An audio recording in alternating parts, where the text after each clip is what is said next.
Beleza. Alguém pode colocar para gravar, por gentileza? Acabei de Eu colocar acho. aqui. Ah, colocou aí? Beleza. Começou já. Maravilha. Gente, hoje é a última aula desse módulo Israel e Oriente, tá? Que a gente vai ter. E eu queria encerrar falando sobre o reino de Deus. Então, a gente viu aí, desde a primeira aula, a gente fez toda uma construção, um panorama de como que Deus chamou Abraão, e a partir de Abraão foi construindo uma nação, e essa nação depois se tornou um reino, e a gente acompanha toda essa história aí, desde Abraão até mais ou menos ali o período intertestamentário, né? E como que Deus ele foi trabalhando na nação de Israel, apesar das muitas imperfeições e apesar dos muitos erros. E eu queria encerrar a aula de hoje, eu poderia até falar nessa aula sobre os romanos e aquele período da Palestina, mas eu queria trazer uma nova perspectiva aqui, até uma perspectiva menos histórica e um pouco mais bíblica. Porque até o dado momento, e na aula passada ficou bem claro isso, que a perspectiva do povo de Israel era que viria um rei, né? Um rei de uma dinastia davídica, era o que eles mais preferiam e o que eles mais queriam, mas não tinha ninguém que se qualificasse, né, como rei. A gente até viu que eles acabaram preferindo até uma outra dinastia, né, dos Amoneus, que era uma dinastia é, que fazia resistência às opressões, né? Então a expectativa deles era isso, né? Eles serem livres dessa opressão de qualquer outro império sobre eles, que é o que os profetas tanto profetizavam, né? Sobre o dia do Senhor em que haveria justiça e juízo da parte de Deus. Então, hoje na aula de hoje a gente vai falar um pouco sobre o reino de Deus e a gente vai contrapor um pouco essas perspectivas. Mas para a gente começar mesmo, esse é um assunto que a gente fala muito, né? Um assunto bem presente, assim, né? Tanto na igreja, né, quanto nas nossas discussões, a gente fala bastante sobre isso. Então eu queria abrir uns 3 minutinhos aqui, no máximo 5 minutinhos, para que a gente faça aí um brainstorm, né, do que a gente sabe sobre o reino de Deus. O que é o reino de Deus? Então eu queria que vocês pudessem abrir o microfone aí e compartilhassem um pouco do que vocês sabem, o que vocês acham que é, para a gente poder depois ir direcionando a aula mesmo a partir desses assuntos. Quem quer começar? Ô, Rodrigo, Oi? eu posso não saber muito bem explicar o que é, mas eu sei que o reino de Deus já começou. Boa. Então o reino de Deus já começou. Que mais? Alguém concorda, alguém discorda? Eu quero que vocês falem, tá, gente? Eu vou esperar os 5 minutos aí. Se vocês não falarem, a gente vai ficar em silêncio. Então eu queria que vocês falassem.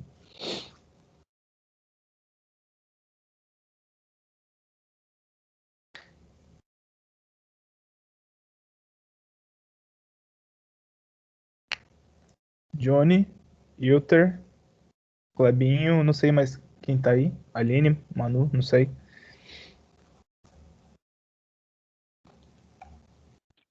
Bom, é mais, como o Renatinho falou, né? Uma coisa um pouco difícil de responder, aquelas perguntas simples com respostas complexas. Mas, enfim, concordo com o Renato, o reino de Deus começou e o reino de Deus é a aliança da nova... estabelecimento do tempo da graça, né? Acho que quando iniciou o tempo da graça, então o reino de Deus já começou a habitar entre nós, né? Legal. E aí, que mais? É um reino físico? É um reino espiritual? É um governo? É um padrão? O que que é?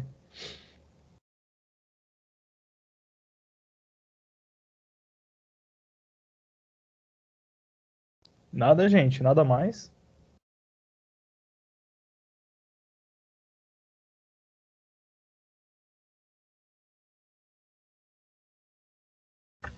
Ô, Rodrigo, a Dani aqui tá falando que é um reino espiritual. Legal, um reino espiritual.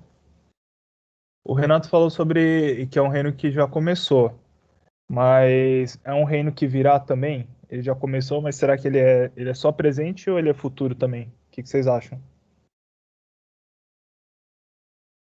Rodrigo, eu acho que assim, o reino de Deus, ele é o plano da salvação que vai englobar tanto questões espirituais quanto materiais.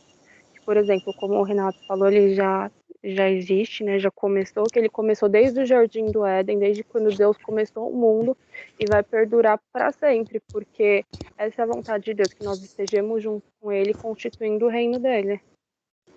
Muito bom, muito bom. E também seria um reino presente que ele ainda, mesmo que a gente não conhece ele fisicamente, mas ele está presente no meio de nós. Excelente, excelente. Muito bom. Mais alguém?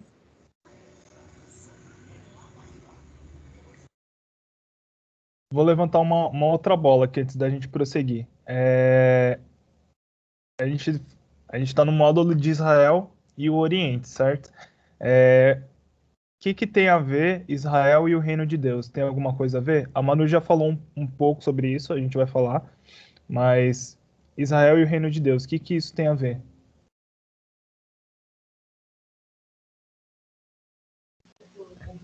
Israel ainda aguarda, né, o reinado de Deus. Boa. É isso aí. Vocês estão um pouco tímidos aí, mas eu vou seguir aqui. Vocês falaram basicamente muito do que a gente vai falar aqui hoje, então eu quero poder desenvolver aí com vocês um pouco desse raciocínio. Então vamos lá. O que é o reino de Deus? Antes a gente precisa entender, né? A gente sabe que a gente não vive numa sociedade perfeita, e não é de agora que tem um anseio por uma sociedade que ela seja ideal. Quando a gente olha um pouco fora da nossa fé, né? Olha para a sociedade grega, por exemplo, a gente tem diversas pessoas que imaginavam uma sociedade ideal. Então, Hesíodo era um poeta grego que ele sonhava com a perdida idade do ouro. Platão, ele já imaginava um estado ideal organizado sobre princípios filosóficos. E Virgílio cantou sobre alguém que libertaria o mundo de seus sofrimentos.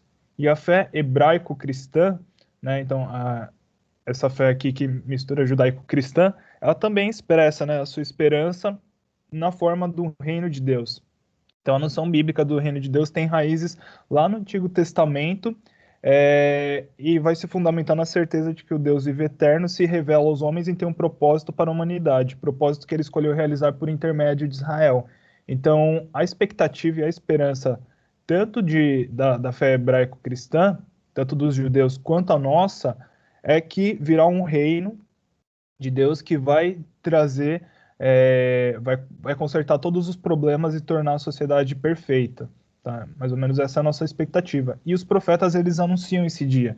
Então, quando a gente olha lá Isaías 2,4, fala sobre problemas sociais e do ambiente físico do homem serão todos redimidos. Lá em Isaías 11,6 também fala isso, né? Aquelas passagens lá que as pessoas largarão as espadas e pegarão em arados e tudo mais. Então fala sobre essa redenção da sociedade. Não só Isaías, mas outros profetas também anunciam isso.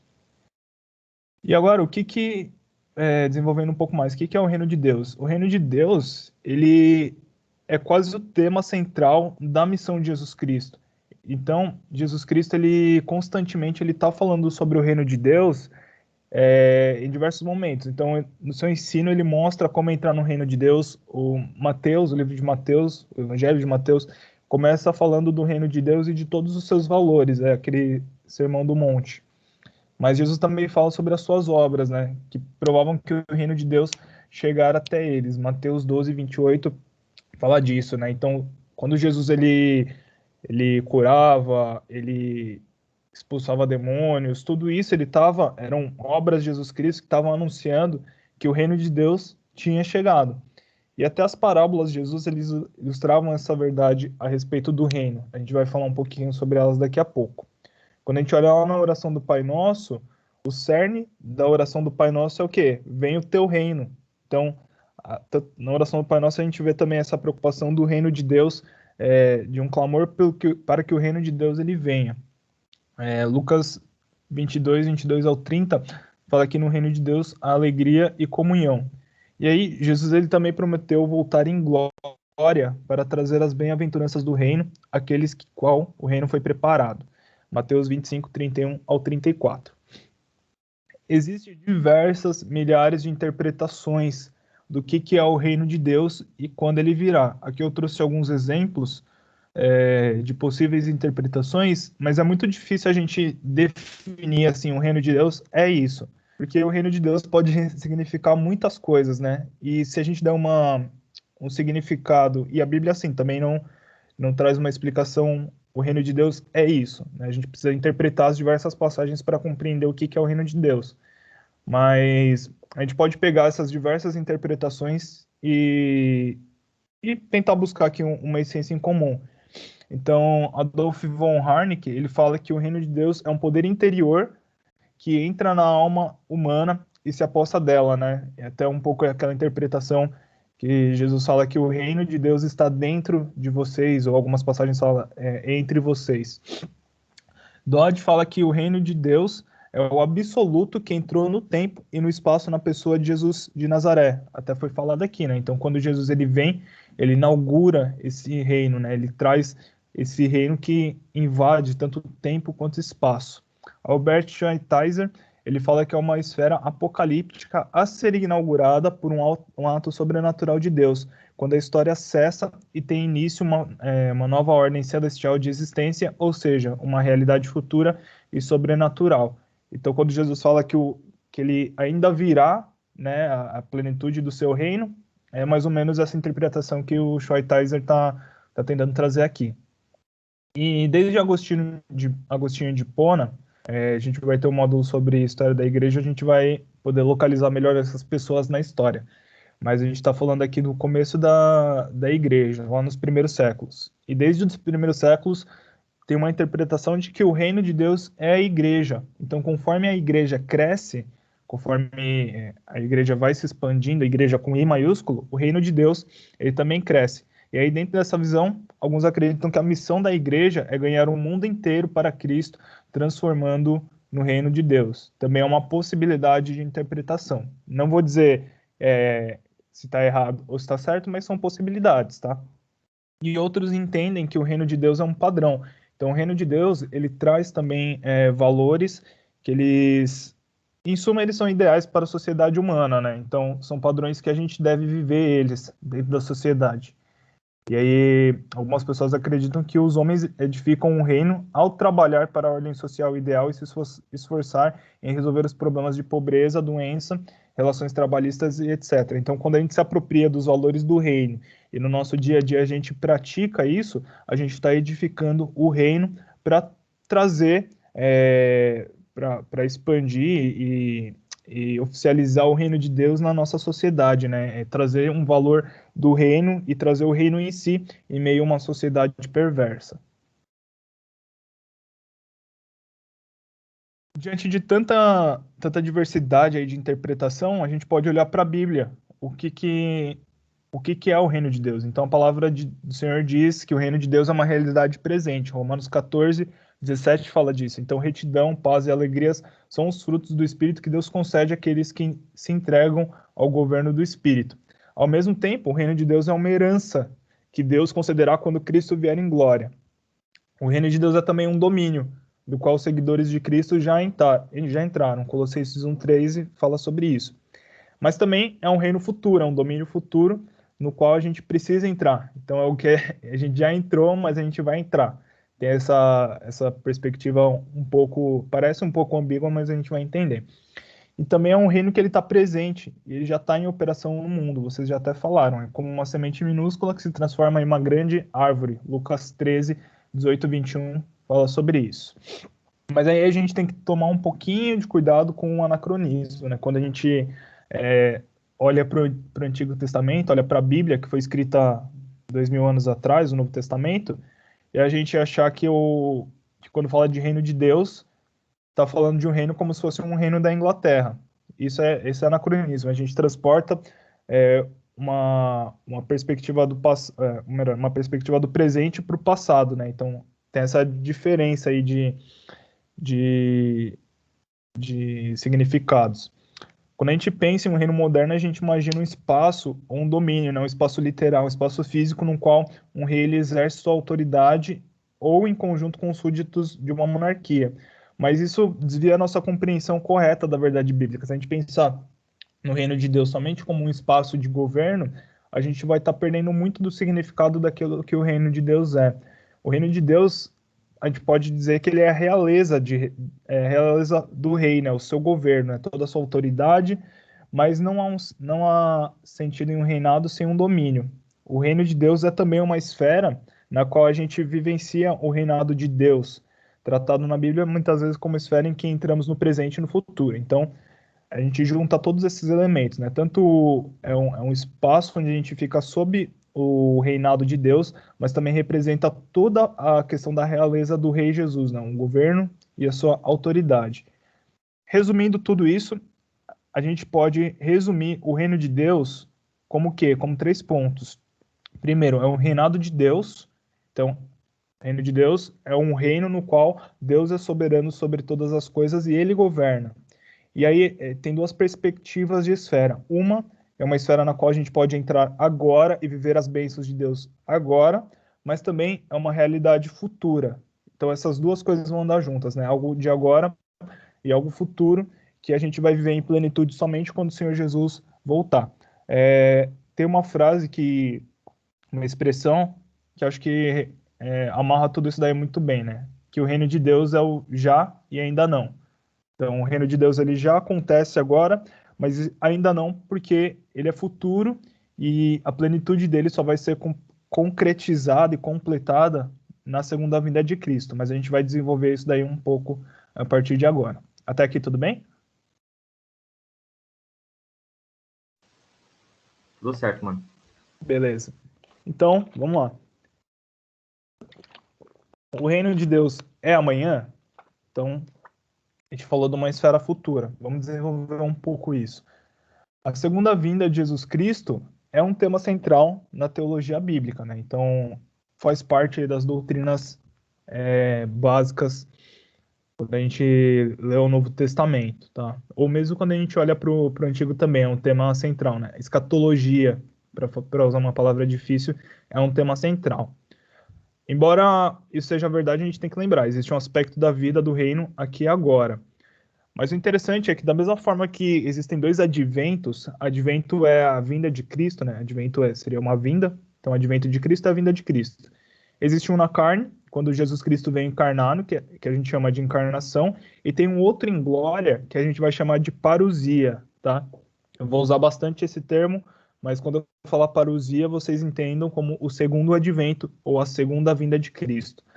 E assim como tem 2 adventos, a encarnação e a parousia, a gente também tem 2 manifestações do reino de Deus. Então, um é em poder e glória quando Cristo voltar, e outro é esse que a gente vive agora, porque o Filho de Deus já apareceu entre os homens. Mas a gente vai abrir um pouco mais esse parâmetro. Para entender melhor esse tema e apreciar como o reino de Deus pode ser tanto futuro quanto presente, a gente precisa projetar essa verdade contra um pano de fundo de outro ensino bíblico. É muito comum a gente ver na Bíblia, ou mesmo a gente aqui, né, contrastar a terra com o céu.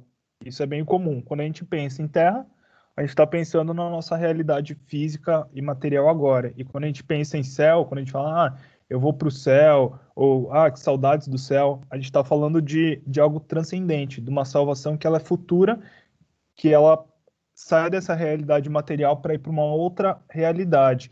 Então, nossa vida presente ela é vivida no tempo, quando a futura será além do tempo, né? Que é o que a gente chama de eternidade.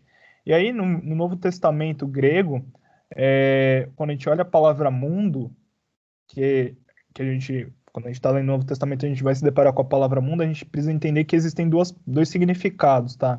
Quando vem traduzido do grego para o português mundo, no original a gente tem 2 possíveis palavras. Um é cosmos. Então, João 3,16, quando fala que Deus amou o mundo de tal maneira, está dizendo que Deus amou o cosmos de tal maneira. E o que é o cosmos? O Renato manja disso mais do que eu, mas depois, se ele quiser complementar, ele complementa aqui, por favor. Mas o cosmos é algo que está em ordem ou em harmonia, é algo que desfruta de um arranjo apropriado. Então, quando a gente vê a palavra cosméticos, né? O que são os cosméticos? São São aqueles produtos que vão ajudar a gente a melhorar o arranjo do nosso rosto, da nossa pele. E traz essa correção, né? Traz essa harmonia. E cosmético vem da palavra cosmos também, né? É uma derivação.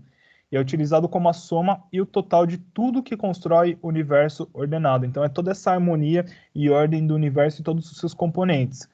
E a Bíblia, quando aparece cosmos, é traduzido como mundo. Mas também existe outra palavra que é traduzido como mundo, que é o aion, que deriva de éon, que aí já não tem mais a mesma conotação de cosmos, mas designa um período de tempo e deve ser traduzido por era.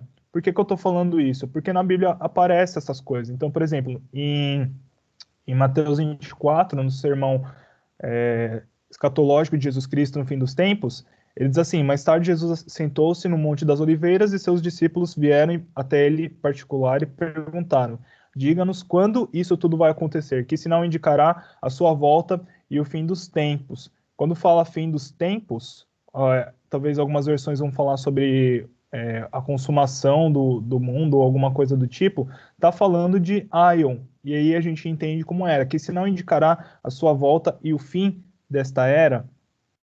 E tem uma outra passagem que eu não marquei aqui, gente, mas eu acho que é Colossenses 1. Agora ele está muito acima de qualquer governante, autoridade, poder, líder ou qualquer outro nome, não apenas neste mundo, mas também no futuro. Quando fala mundo, não apenas neste mundo, está falando não apenas nesta era, mas também no futuro, ou seja, numa era que virá. E por que eu estou falando isso? Porque aí a gente tem, então, um conflito de eras. Então, existe uma era. A Bíblia fala de mundos, mas fala de mundos no sentido de eras. Então, existe uma era que é a que a gente vive agora, que talvez a gente poderia chamar como terra, como a gente viu, né? Então, a nossa realidade material. Mas também existe uma era por vir. Então, existe o céu, que é o que a gente espera, certo? Então, essas duas eras são separadas por dois eventos, a parousia e a ressurreição. Então, aqui é um exemplo. Aqui a gente tem Cristo, que viveu aqui na nossa era, na nossa realidade, mas a Bíblia fala de uma era por vir.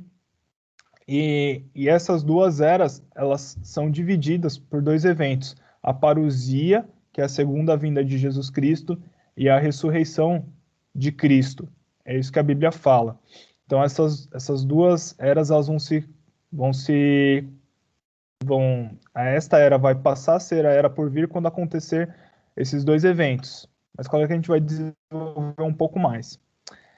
No caráter desta era, deste mundo, temos a marca do príncipe do poder do ar. Então, Satanás é quem domina sobre esta era. Então, lá em 2 Coríntios 4, 3, 4, a gente vai ver que Satanás é o deus dessa era. E às vezes pode ficar um pouco confuso a gente pensar, poxa, se Satanás é o deus dessa era, onde que está a soberania de Deus? Mas a gente já vai falar sobre isso mais para frente. E o reino de Deus, é claro que ele não pertence a esta era, né? Quando a gente vê Jesus Cristo pregando e evangelizando e fazendo toda a sua obra, a gente percebe que o reino de Deus não é algo que não conversa no sentido assim, de não se adequa a esta era, é algo que vem do futuro. Porém, isso não sugere que Deus foi destronado nem que sua mão foi removida. Isso continua sendo uma verdade eterna de que o Senhor domina sobre tudo, mas a gente vai desenvolvendo aqui. E o Novo Testamento, ele apresenta essa era por vir em imposição direta a esta era. Então, continuando aqui, o reino de Deus é amanhã. Em 1 Coríntios 15, 50, a gente vê que o reino de Deus, como era por vir, virá após a ressurreição. Nosso corpo, ele precisa ser transformado. Nosso corpo material, ele precisa ser transformado em um corpo espiritual para que a gente possa entrar no reino de Deus. É isso que a gente vai ver lá em 1 Coríntios 15, 50. Na parábola do joio, a gente vê também que o reino de Deus ele será introduzido pelo dia do julgamento. Então, ao longo desta era, os filhos do reino e os filhos do maligno vão viver lado a lado, mas na colheita haverá uma separação. E aí a gente pode constatar que o reino pertence à era futura, a uma era por vir, constatando de forma contundente com esta era, porque nessa era, os justos e os perversos estão misturados, né? Então a gente vê nós que somos da igreja, a gente vive com gente que não está em Cristo, né? São os perversos ou os ímpios. Mas no reino de Deus, a maldade e o pecado serão destruídos. Nesta era, Satanás é visto como Deus desta era, mas na era por vir, o reino de Deus destruirá Satanás. Bom, essa era e a era por vir não estão no mesmo nível, né? Vocês viram lá no gráfico anterior, esta era que a gente vive, a era por vir, estava numa mesma linha. Mas a era por vir é uma era muito superior. Então, quando a gente fala desse reino de Deus, que é amanhã, está falando de um reino que ele é muito superior. E tudo isso vai ser separado pela segunda vinda de Jesus Cristo. Então, a gente está vivendo aqui. Quando Jesus Cristo voltar, então a gente adentra uma nova era, ou a gente adentra na plenitude de um novo reino, de um reino, agora sim, completo e espiritual. O livro de Apocalipse vai modificar essa estrutura que a gente viu, porque a segunda vinda, a parousia, e antes da parousia, a gente tem um intervalo em que os santos são ressuscitados para reinar com Cristo por 1000 anos. Agora vamos abrir um pouco mais aqui. Por que a gente está falando sobre isso? Porque é uma perspectiva bíblica profética. Na aula passada a gente falou um pouco sobre isso, mas só para a gente entender. Qual que era o lance dessa perspectiva profética? Quando os profetas eles profetizaram sobre esse reino que viria, eles estavam olhando para o futuro, obviamente, mas eles não estavam preocupados em apresentar uma sequência temporal dos vários estágios do cumprimento do propósito de Deus. Isso quem faz é a gente. Então, os profetas, quando eles profetizaram, eles estavam preocupados em falar assim, ó, vai acontecer isso, tanto tempo depois é aquilo outro, e aí vai acontecer aquilo outro. Não, eles meio que simplesmente desembrulhavam lá a profetizar e a gente tinha que ouvir, entender, interpretar de acordo com o que a gente estava vivendo. E aí o futuro distante ele é visto como um só evento. Então, quando os profetas profetizavam sobre o dia do Senhor, eles estavam pensando no dia do Senhor como um único evento, e não como a gente vê hoje, como um evento imediato e um evento distante, né? Então, o dia do Senhor é tanto visto como uma visitação histórica de Deus, o Deus encarnando, mas é também visto como o dia do Senhor como um ato escatológico, é o que a gente vai ver lá no final dos tempos, quando for o dia propriamente do julgamento. Então, quando o profeta ele profetiza, ele só profetiza o dia do Senhor. Mas, na real, são dois momentos distintos. Até o Renato falou na aula passada sobre o Antíoco Epifânio, né, Renato? Que simbolizava o anticristo. Por quê? Porque o profeta Daniel ele profetizou um evento só, mas só que esse evento ele não faz essa distinção de tempo. Então, acontece a curto prazo, mas vai acontecer algo muito semelhante a longo prazo na grande tribulação. Então, Mateus 24 é um exemplo disso. Quando fala da destruição histórica de Jerusalém pelos romanos em 70, mas também tem como pano de fundo um anticristo escatológico e a grande tribulação. Apocalipse 13 é a mesma coisa. É tanto uma perspectiva da Roma histórica quanto o anticristo escatológico futuro. Opa, deixa eu voltar aqui. Que é o que entra um pouquinho essa interpretação do reino de Deus, porque o reino de Deus ele é profetizado. E aí quando ele é profetizado, para os judeus tinha uma perspectiva de que ele seria a perspectiva escatológica que a gente tem. Então os judeus eles entendiam o reino de Deus futuro como o dia que Jesus, que o Messias já viria, ele já ia destronar todo o governo de Roma, ia destronar tudo, ia governar, ia trazer justiça, paz e acabar com tudo. Mas na real não é, porque foi o reino de Deus era um evento só profetizado, mas era algo que ia acontecer a curto prazo, mas também a longo prazo. E aí por isso que dá uma bugada, mas daqui a pouco a gente fala um pouco mais sobre isso. Então, tanto Apocalipse quanto 1 Coríntios 15 fala um pouco dessa transição, desta era para era por vir, que vai ser introduzida pela ressurreição dos mortos e a destruição do Deus dessa era. Então, Paulo fala, mas essa ressurreição tem uma sequência. Cristo ele ressuscita como o primeiro fruto da colheita, e depois todos os que são de Cristo vão ressuscitar quando ele voltar. E aí Apocalipse 20 também fala de dois estágios da ressurreição. Esta é a primeira ressurreição, o restante dos mortos só voltou a vida, depois terminaram os 1000 anos, e aí depois ele fala de uma segunda ressurreição, que os mortos foram julgados segundo o que haviam feito, conforme que estava registrado no livro, e o mar entregou os seus mortos, e a morte e o mundo dos mortos também entregaram os seus mortos. Então a gente vê 2 estágios de ressurreição, mas a gente também vê 2 estágios de derrota de Satanás nesse reino. Então Satanás ele é preso no primeiro estágio, e depois ele é acorrentado, né, por 1000 anos, e aí no último estágio ele é solto, mas depois ele é condenado e enviado para o lago de fogo. E na maior parte do Novo Testamento a gente não descobre isso de fato, né? A gente só consegue perceber isso quando a gente lê Apocalipse. Até Apocalipse a perspectiva é muito bidimensional, né? Como se fosse tipo comprimento e largura sem uma profundidade. Mas é em Apocalipse que a gente entende um pouco melhor como que isso funciona. Então a gente tem Cristo, a gente tem essa era, e aí a gente tem a segunda vinda de Cristo, que vai coincidir com a primeira ressurreição. Então é aqui que os mortos em Cristo vão ressuscitar para reinar com Cristo no milênio. E aí a gente adentra essa era por vir, e nessa era que a gente vai ter o milênio. Encerrou o milênio, a gente tem um segundo evento, que é uma segunda ressurreição, daqueles que morreram sem Cristo. A esperança em um reino que será consumado nesta era é uma ilusão. Então, o reino de Deus ele não vai ser consumado agora, ele vai ser consumado só a partir do fim do milênio. Então, os homens não podem construir o reino de Deus. É Cristo quem vai trazer esse reino de Deus. Tranquilo até aqui? Aqui a gente está falando, só abordando o reino de Deus futuro, tá? Então, qual que era essa perspectiva profética desse reino de Deus? Então, é um reino de Deus que ele ainda virá. Mas agora a gente vai falar do reino de Deus de aqui e agora. Tranquilo? Tranquilo. Esses gráficos são bem explicativos, hein, mano? É, graças ao Dr. Led. Mas tranquilo. Essa aula aqui é quase um prenúncio de escatologia, tá, gente? Então, se vocês tiverem dúvida, perguntem. O reino de Deus é hoje? Então, essa foi, quando eu perguntei, foi a primeira coisa que vocês responderam, né? O reino de Deus já começou.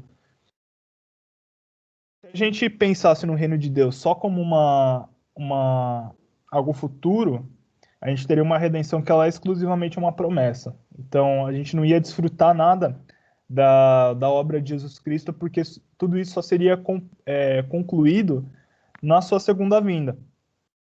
Ou melhor, na era por vir. Então, na Bíblia fica muito claro que existe uma sobreposição da era que a gente vive agora com a era futura. Ou melhor, dessa era futura que ela ocorre antes da segunda vinda de Jesus Cristo, antes da parousia. Ou seja, a gente consegue desfrutar das bênçãos espirituais nesta era. Então, Gálatas 1:4 fala isso, né?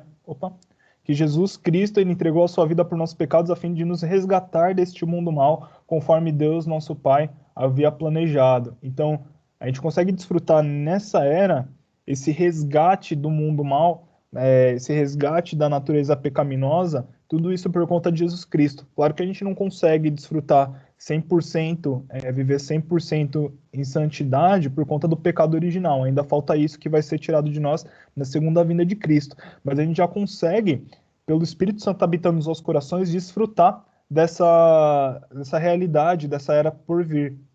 Romanos 12:2 também fala sobre isso, né? Sobre a gente, sobre Deus transformar, nos transformar, né? Por meio de uma mudança, o nosso modo de pensar, a fim de que a gente experimente uma boa, agradável e perfeita vontade de Deus. Então também mostra como que a gente pode ser moldado em meio a uma era perversa. Isso acontece através de uma transformação interior.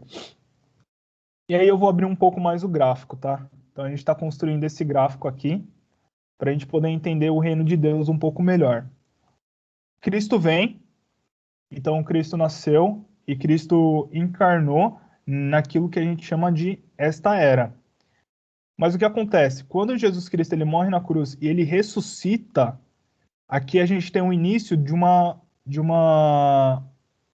era por vir dentro da era que a gente está vivendo. Então, para deixar de forma mais clara, basicamente o que eu estou falando é que a gente pode viver o reino de Deus vivendo na nossa era que a gente vive hoje. A gente pode desfrutar das bênçãos do reino de Deus vivendo nessa era.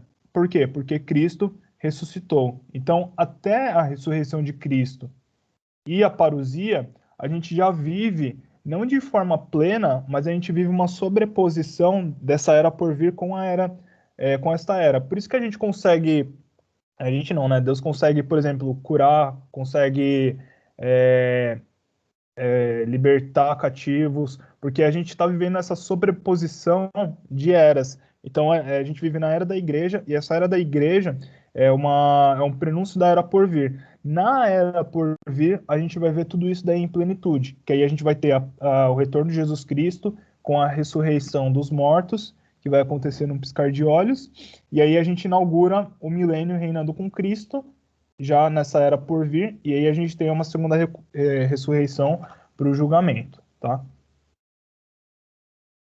Então o reino de Deus ele pertence à era por vir, que sobrepõe a esta era. Em 1 Coríntios 15, 22, que a gente até arranhou um pouquinho aqui, descreve esses vários estágios pelo qual Deus vai realizar o seu propósito redentor. E o objetivo final é a realização do reino de Deus, seu reino perfeito, em todo o universo que é alcançado com a derrota dos seus inimigos. O que Cristo vai fazer no período do milênio, né? Ele vai reinar até que tenha posto todos os inimigos debaixo de seus pés. E aí, quando Jesus Cristo concluir tudo isso daí, ele vai entregar o reino a Deus, tá? E aí, portanto, o reino de Deus é o reinado do Senhor por intermédio de Cristo, destruindo os inimigos de seu reino. O ápice da conquista do reino de Deus encontra sua expressão na derrota da morte. Versículo 26. Paulo fala sobre isso lá em 1 Coríntios 15, né? Quando o último inimigo for derrotado, que é a morte. E aí Deus vai manifestar o seu imenso poder como soberano sobre todas as coisas, derrotando a morte. E essa vitória não é realizada em apenas um grande ato. Paulo vai falar nessa passagem de 3 estágios de triunfo de poder. Como que acontece esse triunfo de poder de Deus? Primeiro, na ressurreição de Jesus Cristo. Então, quando Jesus Cristo ele ressuscita, ali ele já começa a triunfar. E lá em Colossenses fala sobre isso, né? Como Jesus Cristo, ele... acho que é melhor eu ler na Bíblia. Eu não marquei aqui, mas deixa eu ver se eu acho rapidinho aqui pra gente poder ler. Eu não gosto de falar besteira. Cadê? 1 Coríntios 2:15. Desse modo, desarmou os governantes e as autoridades espirituais e os envergonhou publicamente ao vencê-los na cruz. Então é justamente isso, é o primeiro estágio de triunfo de Deus. Mas aí vai existir um segundo estágio, que é na parousia, na segunda vinda de Jesus Cristo, quando vai ocorrer a ressurreição daqueles que pertencem a Cristo. E aí tem um terceiro estágio, que é a ressurreição dos mortos, que é o final de tudo, que é quando Jesus Cristo ele vai entregar o reino ao Pai. Está lá em Apocalipse 20:12.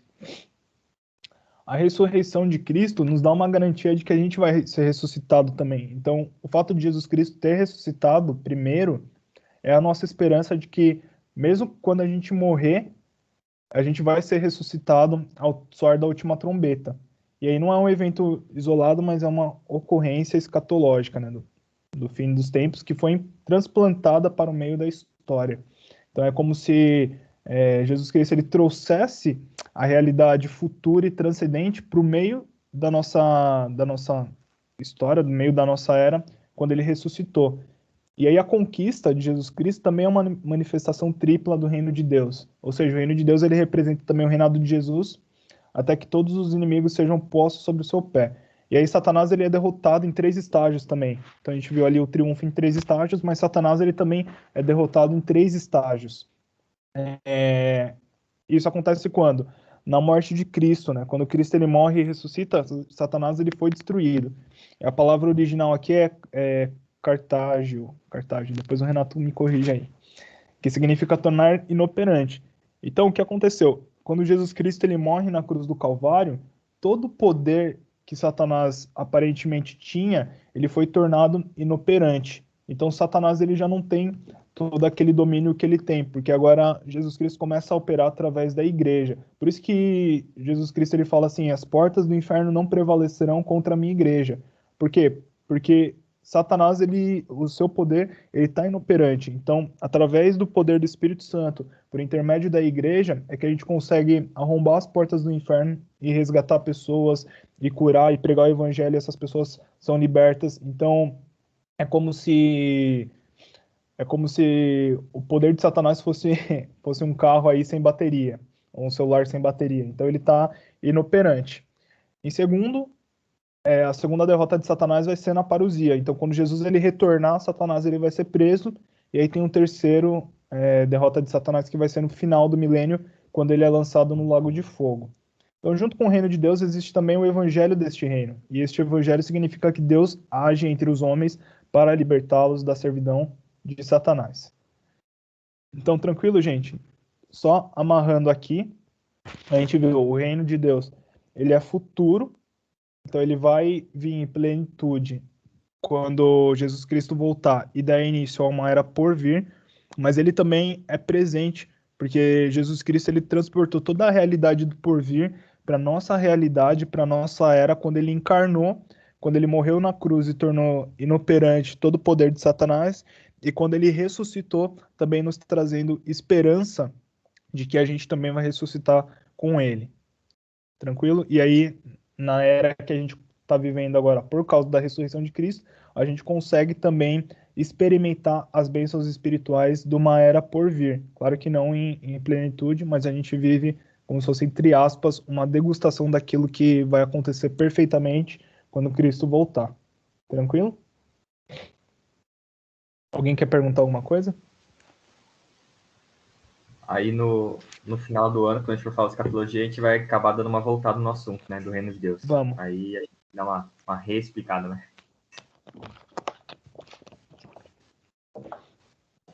Tranquilo, gente? Alguém quer perguntar alguma coisa?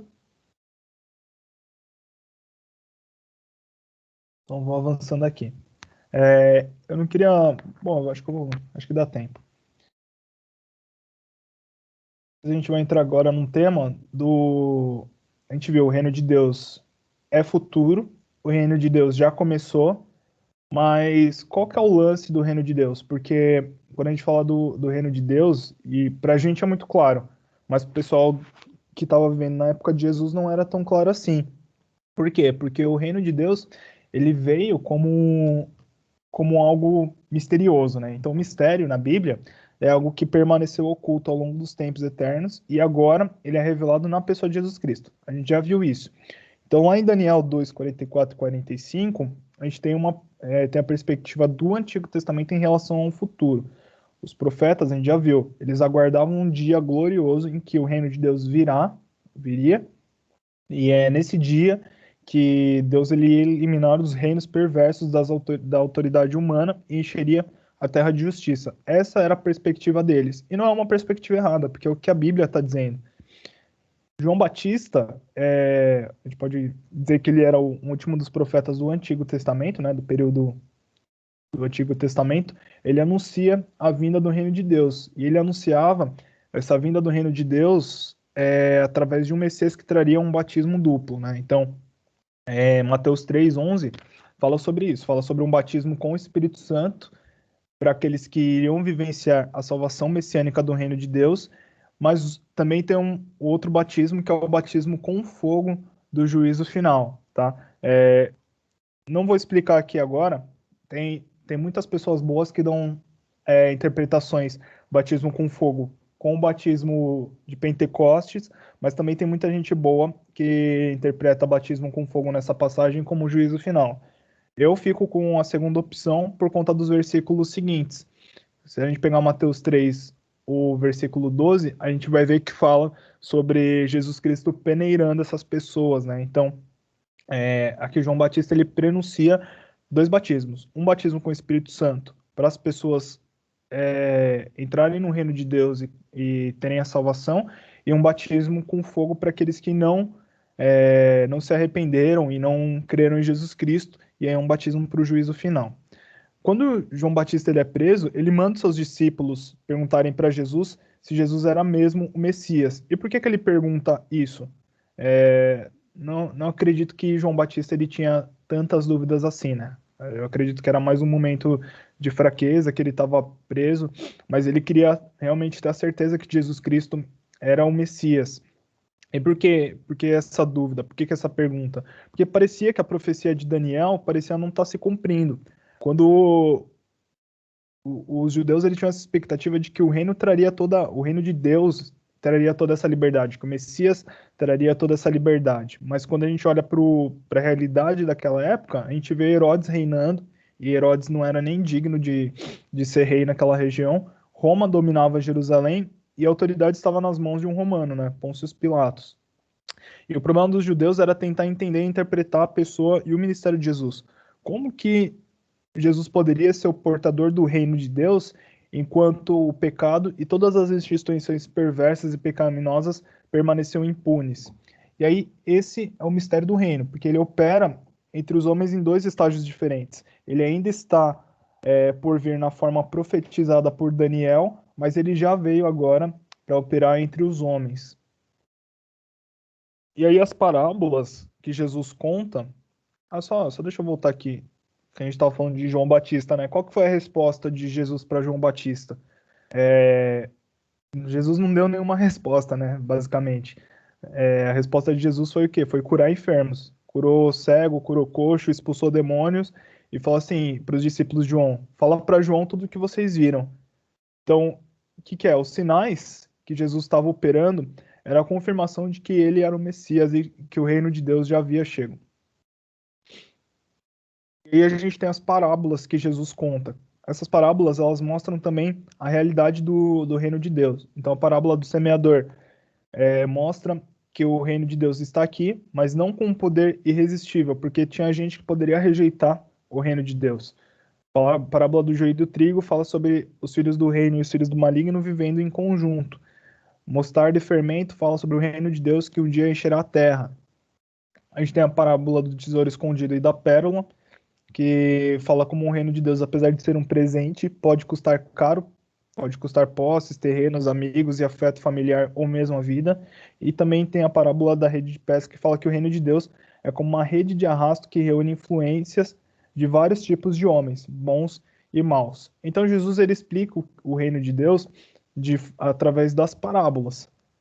E aí aqueles que estavam com Jesus, que queriam entender o reino de Deus, eles estavam realmente entendendo esse mistério, né? Então, na real, o reino de Deus, quando Jesus Cristo estava aqui na Terra, não era algo muito nítido, era algo meio que, vamos dizer assim, muitas aspas, tá? Mas era algo um pouco mais sutil, um pouco mais por debaixo dos panos, não era algo alarmante. Porque Jesus ele tinha um outro propósito. Jesus ele não estava vindo aqui para reinar como um político, né? Mas ele tinha que resolver um problema muito maior, que era a questão dos nossos pecados. Tranquilo? Beleza até aqui?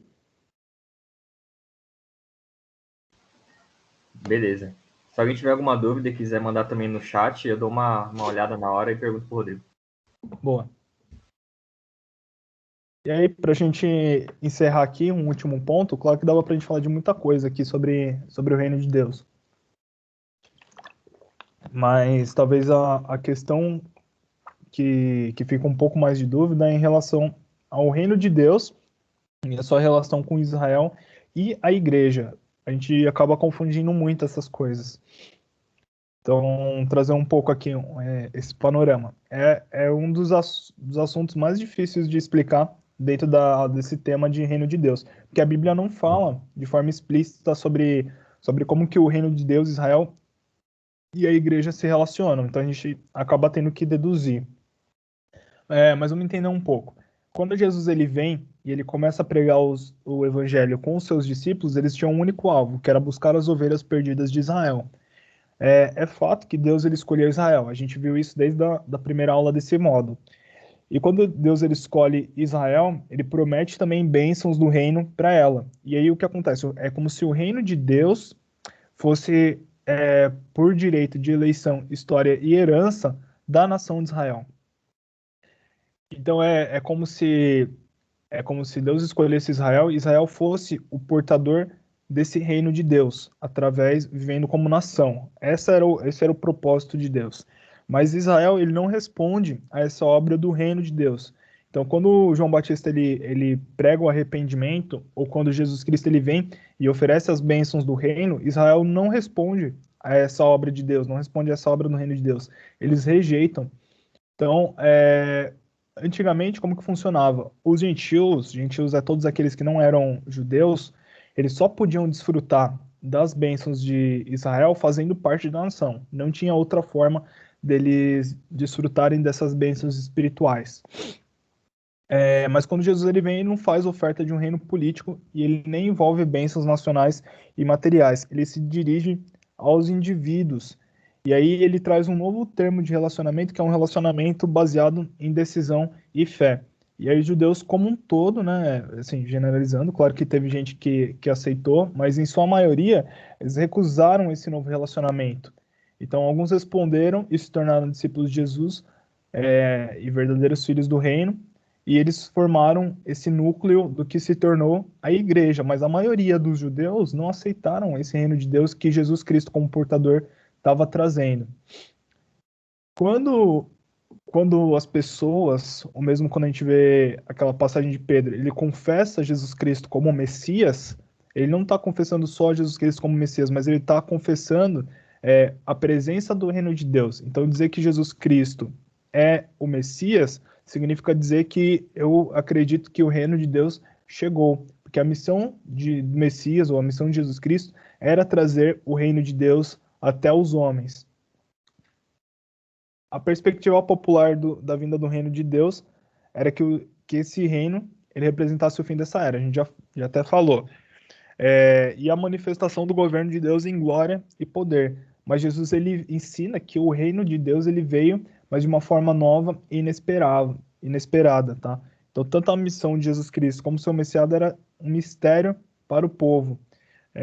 Não era acabar com a era perversa, mas a ideia de Jesus Cristo e a obra de Jesus Cristo era inaugurar uma nova era em meio a uma era perversa.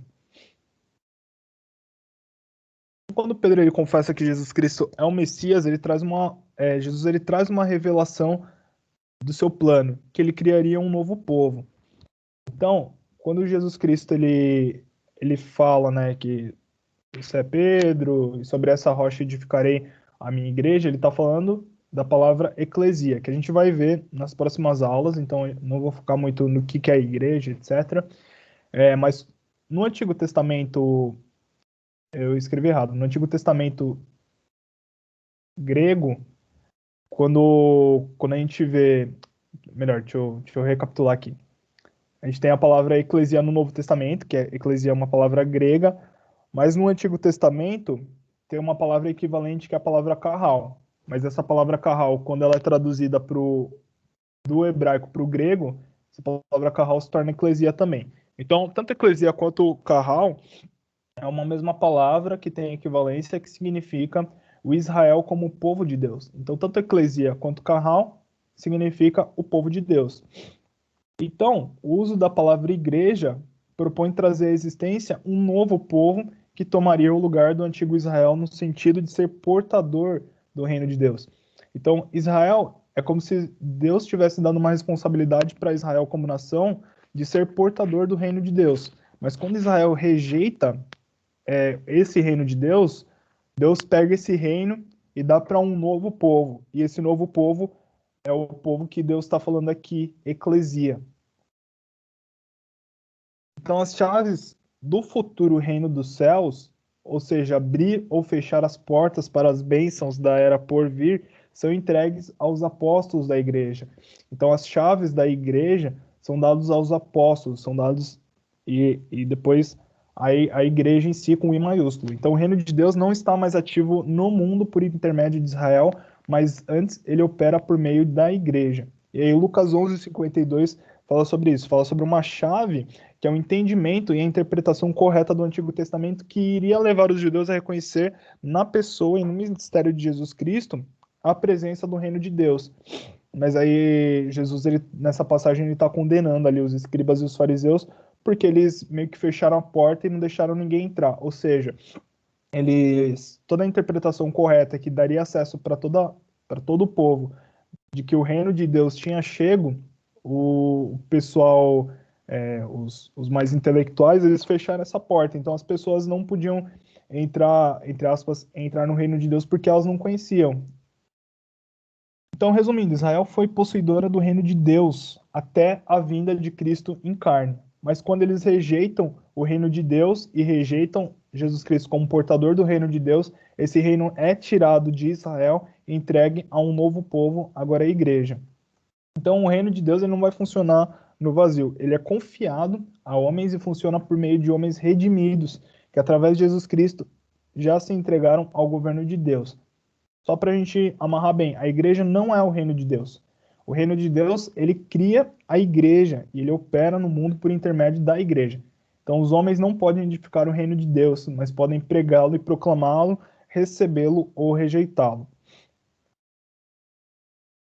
Fica um pouco mais claro quando a gente dá uma olhada lá em Romanos 11, quando Paulo fala sobre uma oliveira. Então, há, portanto, apenas um povo de Deus. Deus ele não tem dois povos. Talvez isso às vezes fica um pouco confuso. A gente acha que Israel é um povo e a igreja é outro povo, mas quando a gente lê a Bíblia, fica claro que Deus só tem um povo, tá? Deus só tem um único povo. Então, isso não quer dizer que os santos do Antigo Testamento pertenciam à igreja. Também a gente não deve pensar nisso. Nem que a gente deve mencionar a igreja no Antigo Testamento, porque ela nasceu só em Pentecostes. Mas, ao mesmo tempo, quando a gente menciona Israel e a igreja, a gente deve falar de um só povo, porque a gente está falando do reino de Deus. E acho que foi até a Manu que falou isso no começo da aula. Romanos 11 vai deixar claro, na ilustração da oliveira, que é uma única oliveira, e essa oliveira é o povo de Deus. No Antigo Testamento, os ramos dessa oliveira eram Israel, mas alguns ramos naturais, por conta da descrença, foram cortados dessa oliveira e não pertencem mais à árvore. Então, aí no versículo 16. E esses galhos naturais que foram cortados, no lugar deles, outros foram tirados de uma oliveira brava e, contrariando a natureza, foram enxertados na oliveira. Então, o que Paulo está falando em Romanos 11? Não vai dar para a gente fazer uma interpretação toda completa aqui, mas basicamente existe um reino de Deus, existe um povo. Esse povo antes era Israel, mas por causa da descrença, por causa de não crerem e não aceitarem o reino de Deus, Deus tira esses ramos dessa árvore e aqueles que creram foram tirados de uma outra oliveira, de uma outra árvore e foram enxertadas nessa árvore. Trocando em miúdos, o que isso significa?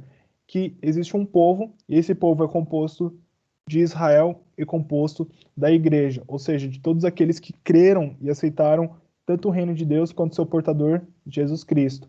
Então existe apenas uma árvore e o povo de Deus, e é impossível pensar em dois povos de Deus distintos. Deus ele não tem duas noivas, Deus ele não tem dois povos, ele tem um único povo, do qual ele realiza realiza os seus propósitos redentores. E aí, se a gente pensar em dois povos, a gente está contrariando aquilo que está descrito em Romanos 11. Beleza, gente? Beleza. Jesus Cristo tem uma única noiva, né? Isso, uma única noiva. Deixa eu parar aqui de compartilhar.